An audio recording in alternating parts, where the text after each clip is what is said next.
Hello bachcho, let's read this question. The question says a 6 coordinate complex of formula CrCl3 6H2O has green color. A 0.1 molar solution of the complex when treated with excess of AgNO3, that is silver nitrate, gave 28.7 gram of white precipitate.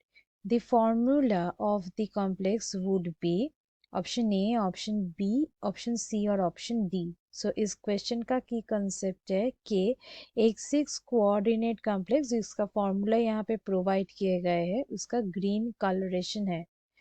So 0.1 molar solution मतलब ये जो complex है उसको treat किया गया है access silver nitrate के साथ जो एक वाइट प्रेसिपिटेट फॉर्म करता है 28.7 ग्राम का। सो वो जो कॉम्प्लेक्स है वो 6 कोऑर्डिनेट कॉम्प्लेक्स है, उसका फॉर्मूला क्या होगा ये चारों ऑप्शंस में से हमें चूज करनी है। So let's start the discussion. Basically यहाँ पे जो 6 कोऑर्डिनेट कॉम्प्लेक्स है उसका एम्पिरिकल फॉर्मूला दिया गया है वो है CrCl3 6H2O। ये दिया गया है एम्पिरिकल फॉर्मूला जिसका है ग्रीन कलर।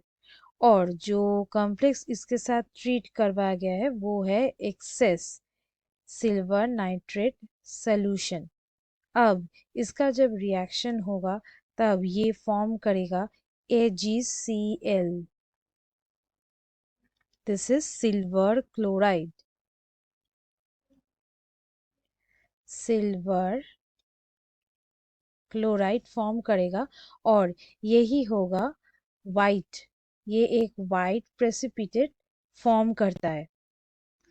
अब ये जो वाइट प्रेसिपिटेशन है मतलब जो AgCl है इसका टोटल एटॉमिक मास कितना होगा वो देख लेते हैं। AgCl इसका जो सिल्वर है वो है 108 और क्लोरीन का है 35.5। ये और ये दोनों को मिला के इसको अगर ऐड किया जाए तो ये आएगा 143.5। ये हुआ इसका टोटल एटॉमिक मास। सो यहाँ पे जो टोटल नंबर ऑफ मोल्स है वो मोल्स कितना है वो निकाल लेते हैं। टोटल नंबर ऑफ मोल्स ये होगा जो गिवन मास दिया गया है। गिवन मास मतलब यहाँ पे ये दिया गया है दैट इज 28.7 ग्राम ये दिया गया है divided by molar mass. Molar mass मतलब ये जो निकला है यहाँ पे 143.5। सो ये आएगा वैल्यू 0.2। सो यहाँ पे ये जो कॉम्प्लेक्स है ये कॉम्प्लेक्स का जो कंसेंट्रेशन है वो यहाँ पे प्रोड्यूस कर रहा है 0.2 मोल्स ऑफ सिल्वर क्लोराइड। उसका मतलब है कि ये जो 0.1 एम जो कॉम्प्लेक्स है वो और मोल्स जो कॉम्प्लेक्स है वो रिएक्ट कर रहा है 0.2 मोल्स के साथ मतलब 0.2 मोल्स AgCl के साथ। सो ये जो कॉम्प्लेक्स है अगर इसका वैल्यू हम लोग y पकड़ेंगे सो 0.1y ये रिएक्ट करेगा किसके साथ 0.2 मोलर AgCl के साथ।